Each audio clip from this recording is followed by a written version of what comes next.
Friends बरायबाय बड' जब info official YouTube चेनेलाव आसा खालामो नोंथांमोना बयबो मोजाङै दङ। दा फाइनाली अफिशियल नटिफिकेशन रिलीज खालामबाय बेनो जाबाय BTC TET नि सायाव। दा हाग्रामा सरकार एबा प्रमद सरकारनि साख्रि बेनो जाबाय BTC TET नि सायाव माने फिजिकल डकुमेन्ट्स भेरिफिकेशन फिन खनसेबाव अफिशियल नटिस ओंखारखो बिनि सायाव नोंथांमोना फोरमायगोन आरो एबसेन्ट जानायफोरा मा जागोन आरो जाया चान्स दंना गैया नोंथांमोना डिटेल्सखौ लाबोदों। BTC ग्रेड 3 ग्रेड 4 आरो बिनि सायाव कभार खालामगोन। दा फाइनाली मोनसे फैग्रोबाय आपडेट बेनो जाबाय टेट नि सायाव। दा जियानो जा नोंथांमोना बड' जब इनफो यूट्यूब चेनेलाव जायफ्रा गोदान साबस्क्राइब खालामना ला जाहाथे लेटेस्ट साख्रिनि आपडेट थ' नोंथांमोना मोननो हायो। दायो जों फैबाय BTC नि अफिशियल वेबसाइट बेनो जाबाय एडुकेशन डिपार्टमेन्टनि आरो बेयावनो नोंथांमोननि टेटनि फाइनल लिस्टखौ बावनो मोननो हागोन। दा फाइनाली गोदान अफिशियल नटिफिकेशन बेनो जाबाय फिजिकल डकुमेन्ट्स भेरिफिकेशन। दा बावहाय जों माखासे गोबांथार माने जोङो मोनदों बेनो जाबाय टाइम मोनदों आरो डिटेल्सखौ जों बाव नायनोसै। दा बेखौ नायोब्ला मोजां खबरा बेनो फैग्रोबाय आरो लासै लासैनो नोंथांमोना मोनबाय थासिगोन। बेनो जाबाय नटिसखौ नोंथांमोना फरायबानो जाबाय। माखासे बावहाय इस्यु डेट दङ आरो नाम्बार दङ। बिनिफ्राय जोङो ससियेल मिडियायाव बा निउसाव नोंथांमोना मोनबाय थाखादोंमोन आरो यूट्यूब चेनेलावबो मोनबाय थाखादोंमोन जे फिजिकल डकुमेन्ट्स भेरिफिकेशन खालामगोन होननानै बेनो जाबाय एडुकेशन डिपार्टमेन्ट BTC आ।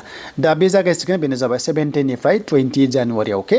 टाइमा जाबाय 10 AM निफ्राय जागायगोन आरो बेनो जाबाय बड'फा स्टाफ कलेज क'क्राझार बेयाव जागोन अके। थ' बेखायनो गासैबो डकुमेन्ट्सखौ नोंथांमोना क्लास 10 पासनिफ्राय लांजोबनांगोन अरिजिनेलखौहाय आरो लोगोसे मोनसे बुंबावदों बेनो जाबाय एलं विथ होनना बुंदों एफिडेविट खालामनांगोन। स्मल फेमिलि मोनसे नर्म्स थायोना जेरै सानैनि बारा गथ' थानो मोना।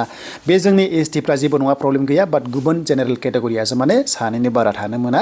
बे जाबाय माखासे नर्म्स दङ। दा बेखौ जों मिथिबाय। दानिया स' बावहाय जों नायोब्ला बेनो जाबाय नोंथांमोननि डेट वाइसआव केन्डिडेट वाइस। दा बेयाव जों नायोबा फार्स्टआव सिरियल नाम्बार दङ 17 जानुवारिनिफ्राय जागायसिगोन आरो बेनो जाबाय LP लेभेला। स' नैबे रल नाम्बार दङ एबा रेजिस्टार ID नाम्बारखौ लादों आरो बेखौ नायनानै नोंथांमोना थांनांगोन।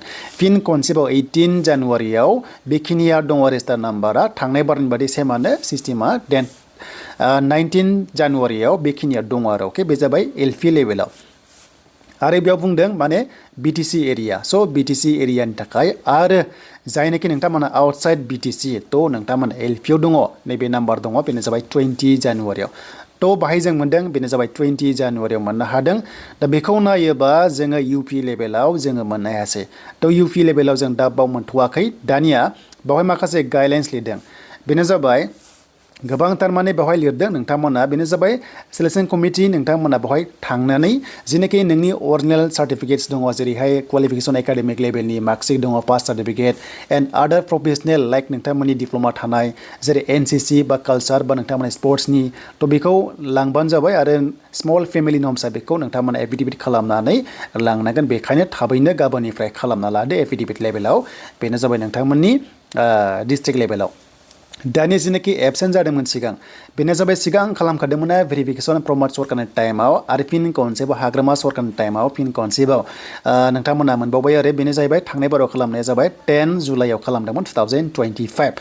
दा नोंथांमोना बाव नायोब्ला नै बेनो जाबाय 10 जुलाइनिफ्राय 21 जुलाइसिम होनदों आरो बेनो जाबाय क'क्राझार गभर्नमेन्ट कलेज बावहाय जेनाखि नोंथांमोना बानायजादोंमोन बाव एबसेन्ट जानायफोरा नै बावहाय माने कनसिडारेसन गैया आरो एबसेन्ट जादोंबाथाय गैया चान्स गैया। एन्ड बेनिफ्राय आदार टार्म्स एन्ड कन्डिसन दङ मेनसन खालामनाय एडभार्टाइज नाम्बार 20 जुन 2025 बेखौ बुंदों। बे गासैबो सेमानो थागोन आरो दा बेखायनो एबसेन्ट जानाङा एक्सुवेलि एबसेन्ट जाथारनाङा चान्सखौ माने बारे बारे मोनबाय थाया। दा जों बेवहाय नायोब्ला जोङो मोनग्रोबाय बेनो जाबाय LP लेभेलाव। दानिया जों UP लेभेलाव मोनगोन ना मोना होनोबा जोङो बेक थांनानै बे जाबाय नोंथांमोननि डकुमेन्ट्स भेरिफिकेसन बेनो जाबाय जोंहा LP लेभेलाव बेखौ होनदों। देन बेनिफ्राय नेक्स्ट थांनाय लोगो लोगो अफिसियेल वेबसाइटआ थ' नोंथांमोना माने मोनगोन आरो अके। बे जाबाय जोंहा LP। देन बेनिफ्राय जों मोनबाय बेनो जाबाय जोंहा एक्सुवेलि बाव UP लेभेला जों बावहाय मोनथ'वाखै एट प्रेजेन्ट जों दायो मोनथ'वाखै अके।